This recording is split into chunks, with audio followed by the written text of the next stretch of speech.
नमस्कार साथियों, मैं हरि बेनीवाल किसान जागृति मंच के एक और वीडियो में आपका स्वागत करता हूं।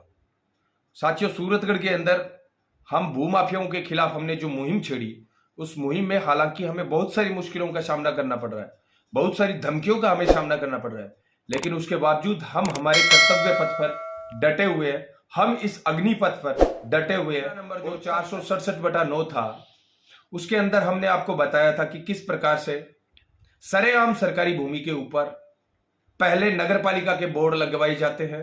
और लगवाए किससे जाते हैं पता आपको? वहां पर तहसीलदार सूरतगढ़ उपस्थित रहते हैं, वहां पर एसडीएम महोदय सूरतगढ़ उपस्थित रहते हैं, वहां पर नगर पालिका ईओ तब के शैलेंद्र गोदारा उपस्थित रहते हैं, वहां पर पटवारी ताखर जी, माफी चाहता हूं, ये ताखर जी अभी जो एंटी करप्शन ब्यूरो की रडार में आए हैं, सूरतगढ़ सिटी के पटवारी, ये वहां पर मौजूद थे। और इन सब की मौजूदगी के अंदर गिरदावर साहब वो भी मौजूद होते हैं। और इन सब ने कहा कि इस भूमि के ऊपर नगरपालिका की भूमि है और इस पर नगरपालिका के पिलर लगने चाहिए।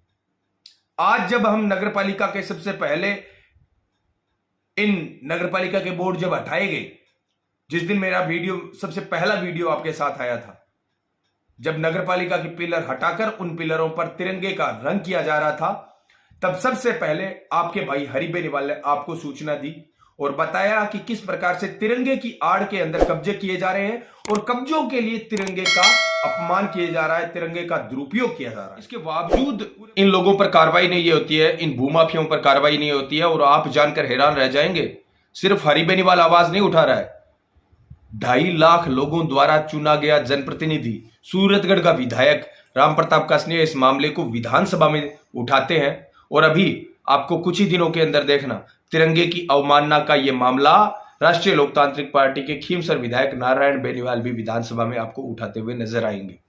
लेकिन उसके बावजूद इन लोगों पर कार्रवाई नहीं हो रही है, तो आप खुद समझ सकते हैं कि ये लोग कितने प्रभावशाली हैं। हरि बेनीवाल का प्रभाव सिर्फ इतना है कि हम मोबाइल पर आवाज उठा सकते हैं, हम आप तक वो जानकारी पहुंचा सकते हैं जो गलत हो रहा है। पूरे भारत के अंदर इस प्रकार का मामला आपने नहीं देखा होगा कि जब राष्ट्रीय ध्वज के रंग का इस्तेमाल कब्जों में किया जा रहा हो।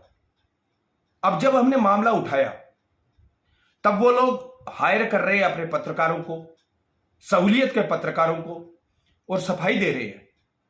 और सफाई भी सरपंच साहब मुखराम जी खिलेरी, वार्ड पार्षद 10 नंबर वार्ड के वार्ड पार्षद नितिन मोटियार और वो राजू नेहरा, उन्होंने जो सफाई दी तीनों लोगों ने, उन तीनों लोगों की सफाई को अगर आप ध्यान से सुनेंगे तो आपको पता चलेगा कि हमारी आवाज बिल्कुल सही है।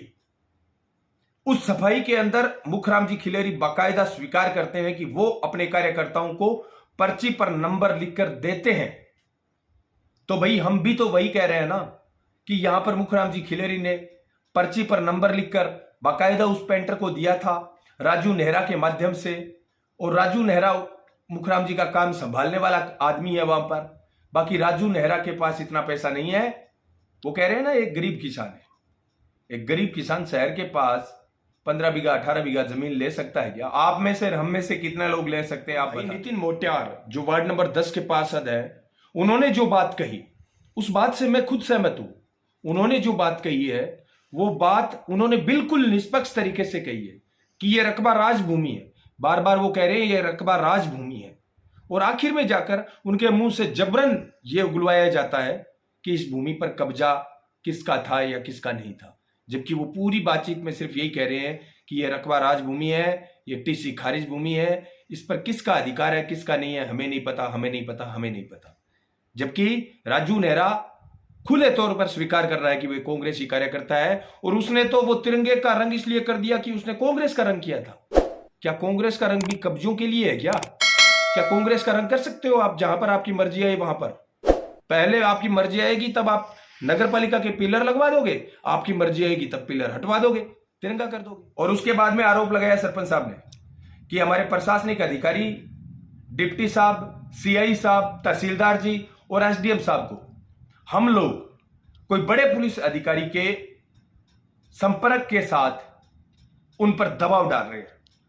मैं सूरतगढ़ के प्रशासन से स्पष्ट मैं आपसे अनुरोध करता हूं सूरतगढ़ प्रशासन, चाहे वो तहसीलदार जी है, चाहे वो एसडीएम साहब है, चाहे वो डिप्टी साहब है और चाहे वो सीआई साहब है, मैं आपसे अनुरोध करता हूं, हरी बेनीवाल ने कभी भी किसी भी बड़े अधिकारी से, बड़े नेता से आपको फोन करवाया क्या?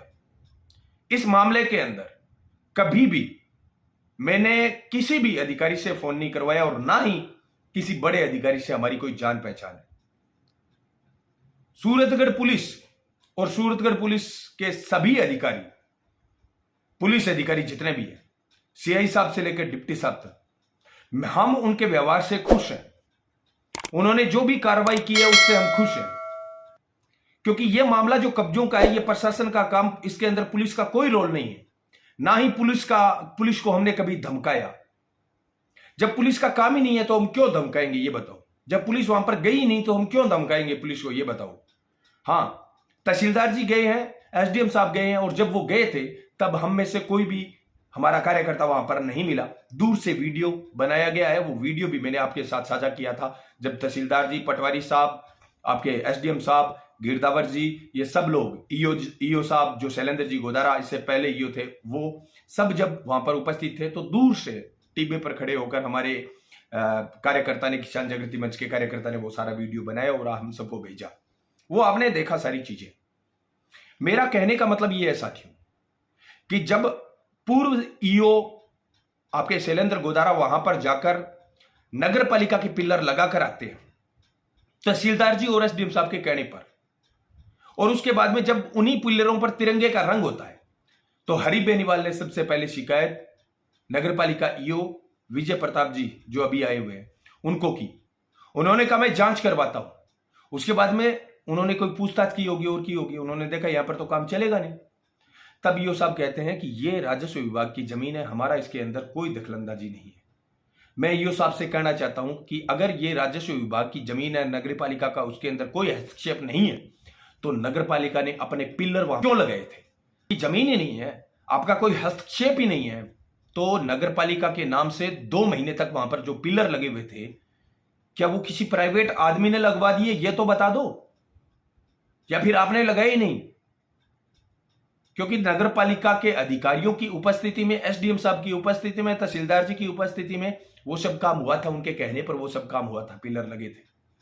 उसके बाद में कब पिलर हट जाते हैं, कब उन पर तिरंगे का रंग चढ़ जाता है, वो सब हमने आपको बताया है बाकायदा वीडियो के अंदर। आज का वीडियो बनाने का मेरा मकसद क्या है पता आपको? आज का मेरा वीडियो बनाने का मकसद है कि जब सरपंच साहब सफाई देते हैं उस मुद्दे पर, तो मैं उस दिन से ही, और ये कहते हैं सूरतगढ़ में हमारा 10/10 का आज तक कोई कब्जा मुखराम खिलेरी ने नहीं किया है, तब मैंने कहा कि भाई इतने ईमानदार सरपंच साहब है, हो सकता है हमसे कोई गलती हो गई हो, क्यों ना मामले की पड़ताल की जाए दोबारा, क्यों ना मुखराम जी खिलेरी को जाना जाए, पहचाना जाए कौन है मुखराम खिलेरी। और जब हमने पड़ताल की मुखराम जी खिलेरी के आज तक के इतिहास की, वो सारा इतिहास मैं इस वीडियो में आपके साथ साझा करने वाला हूं। आप खुद बता दीजिए उसके बाद में कि मुखराम खिलेरी कब्जे कर सकता है या नहीं कर सकता है। और मैं बात हवा में नहीं करता हूं कभी भी, मैं हर एक बात फैक्ट के साथ कहता हूं, सबूतों के साथ कहता हूं, दस्तावेजों के साथ कहता हूं, और सारे फैक्ट, सारे सबूत, सारे दस्तावेज हरी बेनीवाल के बनाए हुए नहीं होंगे, विश्वसनीय दस्तावेज होंगे, ग्राम पंचायत के दस्तावेज होंगे, आपकी तहसील प्रशासन के दस्तावेज होंगे, माननीय न्यायालय के दस्तावेज होंगे। ये सारे दस्तावेज मैं आपके सामने साझा करूंगा। सबसे पहले मैं आपको बता देना चाहता हूं, मुखराम जी खिलेरी का जन्म होता है 1967 को। 1967 को सारे डॉक्यूमेंट मेरे पास जो अवेलेबल है, सारे डॉक्यूमेंट मेरे पास जो अवेलेबल है, मैंने मेहनत करके ये सारे डॉक्यूमेंट, सारी कुंडली मुखराम जी खिलेरी की है, ये सारे डॉक्यूमेंट मैं पीडीएफ अवेलेबल करवा दूंगा, नीचे लिंक दे दूंगा वीडियो के डिस्क्रिप्शन के अंदर, आप देख सकते हैं। वीडियो के अंदर क्वालिटी कम होने से हो सकता है कि आपको समझ में ना आए। तो जब बात करते हैं मुखराम जी खिलेरी की, तो मुखराम जी खिलेरी का जन्म है 1967, 1967 का, 1967 का। ये है इनका डीएल ड्राइविंग लाइसेंस, 1967 का। और उसके बाद में मुखराम जी खिलेरी जो हैं 8 साल की उम्र के अंदर काम शुरू कर देते हैं। वो कैसे, आप और हम सब बता दो कि कितने साल की उम्र के बाद में किसी आदमी के नाम पट्टा हो सकता है। ग्राम पंचायत का पट्टा कम से कम 18 साल की उम्र होनी चाहिए, तब जाकर आपके नाम हो सकता है। लेकिन मुखराम जी खिलेरी के नाम से आवासीय पट्टा 1975 में जारी हो गया था, मात्र 8 साल की उम्र के अंदर। उसका दस्तावेज हमारे पास है बाकायदा, मैं बाकायदा आपको दिखा सकता हूं। ये है वो पट्टा, पीडीएफ भी आपको अवेलेबल करवा दूंगा 1975 के अंदर। और आप कहेंगे क्या हर्ज है इसके अंदर, पट्टा जारी हो गया तो हर्ज है इसके अंदर साथियों, क्योंकि पट्टा उनके खुद के प्लाट का जारी नहीं हुआ था, पट्टा कूट रचित दस्तावेजों से जारी हुआ था। वो सारे दस्तावेज भी मेरे साथ, मेरे पास अवेलेबल है। बात ये नहीं है साथियों, हमारी कोई दुश्मनी नहीं है, हमारी कोई दुश्मनी नहीं है मुखराम जी खिलेरी से। हमारी दुश्मनी है तथ्यों को तोड़ मरोड़ कर पेश करने वाले पत्रकारों से, और इसके अलावा सरकारी भूमि के साथ खिलवाड़ करने वाले लोगों से, राष्ट्रीय ध्वज का अपमान करने वाले लोगों से, सरकारी संपत्ति का कब्जा करने वाले लोगों से, गरीबों का शोषण करने वाले लोगों से, गरीबों पर अन्याय और अत्याचार करने वाले लोगों से हमारी आपत्ति है। और हरि बेनीवाल किसान जागृति मंच ताउम्र अंतिम सांस तक यह काम बखूबी करता रहेगा, बेखौफ और बेबाक। आप सारी चीजें देखते रहते हैं हमेशा, और देखते रहना, यह हमारा काम सिलसिलेवार तरीके से जारी रहेगा। पहली बात मैंने बताई, 8 साल की उम्र में कूट रचित दस्तावेजों से ये एक पट्टा हासिल करते हैं। किला नंबर 17 और किला नंबर 2 का खेल पीडीएफ के अंदर मिलेगा आपको, सारा का सारा जो है दस्तावेज वो आपको उपलब्ध करवा दिए जाएंगे। पहला खेल।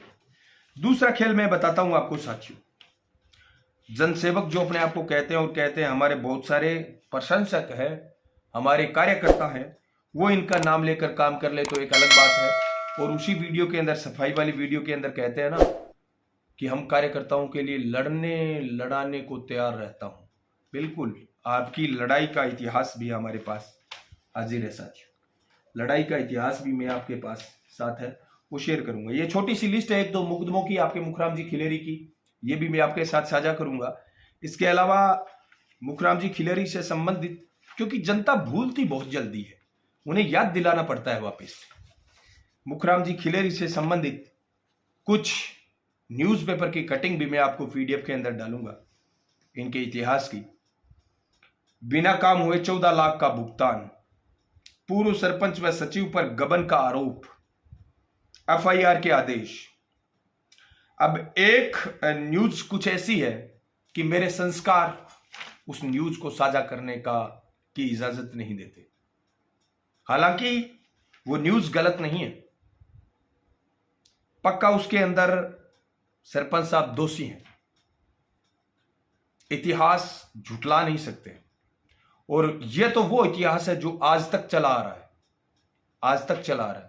लेकिन मेरे संस्कार कुछ ऐसे हैं कि मैं पब्लिसिटी के लिए किसी के, क्योंकि आज गलती मुखराम जी खिलेरी की है, मुखराम जी खिलेरी के बच्चों की, मुखराम जी खिलेरी के परिवार की, उनकी कोई गलती नहीं है।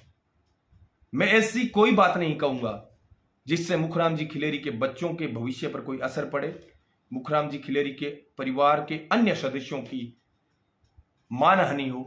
मैं ऐसी कोई बात नहीं कहूंगा, पूरी जिम्मेदारी के साथ कहूंगा। कुछ सचिव ने किया शिविर का निरीक्षण, पटवारी से झगड़ा व आवास पर तोड़फोड़। कुछ ये पुरानी न्यूज है जो मैं आपके साथ साझा कर रहा हूं। इसके अलावा जब मारपीट की बात चल रही थी ना, तो मैं बता ही देता हूं, मारपीट भी मेरे पास जिला कलेक्टर महोदय श्री गंगानगर को लिखा गया एक प्रार्थना पत्र है, श्रीमती रामेश्वरी देवी का, जिन्होंने 15 सितंबर 2015 को इन्होंने ये जिला कलेक्टर महोदय को प्रार्थना पत्र सौंपा। अपने पति दूधाराम के साथ मारपीट की, और मारपीट भी कोई सामान्य नहीं थी। एक 8 साल के बच्चे का हाथ भी टूटा था उस मारपीट के अंदर। इतने जिम्मेदार जनप्रतिनिधि हैं। मैं सिर्फ इनके इतिहास की झलकियां जो है वो आपके साथ साझा कर रहा हूं। वीडियो बड़ा हो जाएगा इनके इतिहास, अगर पूरा इतिहास में बताने लगूं। इसके अलावा मारपीट की जब बात चल रही थी, एक मारपीट का और मैं आपको जो किस्सा है वो बताना चाहूंगा। और ये इन सभी मुकदमे जितने भी हुए हैं, मारपीट जितने भी हुए, सब में जमीन का ही मामला है। इनकी कहां कहां पर कितने कितने बीघा जमीन है, और कौन से माध्यम से वो जमीनें उनको मिली है, खरीदी है या कब्जाई है या फिर खातेदारी है या फिर विरासतन जमीनें हैं, वो सारी चीजें मैं आपको बताऊंगा। और इसके अलावा बगैर आबादी भूमि कन्वर्ट हुई नहीं थी, आबादी भूमि थी ही नहीं, और वहां पर पट्टे जारी हुए हैं सरपंच रहते हुए, जब मुखराम जी खिलेरी खुद सरपंच थे। बात तब की है। वो पट्टे भी मैं आपके साथ साझा करूंगा। इनके पुराने शपथ पत्र, कूट रचित शपथ पत्र, जिनको मैं साबित कर दूंगा कि वो सारे इन्होंने शपथ पत्र जो दिए थे वो फर्जी थे, गलत थे। आरटीआई का जवाब जब तक आएगा तब तक हम हमारे स्तर पर वो सूचनाएं आपके साथ साझा करेंगे जो सूचनाएं आपके लिए जरूरी है। बगैर फैक्ट के हरि बेनीवाल ना तो आज तक कभी बात की है और ना कभी करेगा। किसी की मानहानि के लिए हरि बेनीवाल आज तक काम नहीं करता है, ना कोई वीडियो बनाता है। खसरा नंबर 180 का इतिहास भी आपके साथ साझा करूंगा। मैं एक जिम्मेदार नागरिक होने की भूमिका निभा रहा हूं, और एक जिम्मेदार नागरिक और जागरूक नागरिक को जो करना चाहिए वो मैं कर रहा हूं। तिरंगे के लिए जो करना चाहिए वो मैं कर रहा हूं। आपको क्या करना चाहिए? ये वीडियो शेयर करना चाहिए ज्यादा से ज्यादा लोगों तक, ताकि इस प्रकार के लोग बेनकाब हों और हमारा हौसला बढ़े, हमारा जज्बा बढ़े। जय हिंद, जय भारत, जय जवान, जय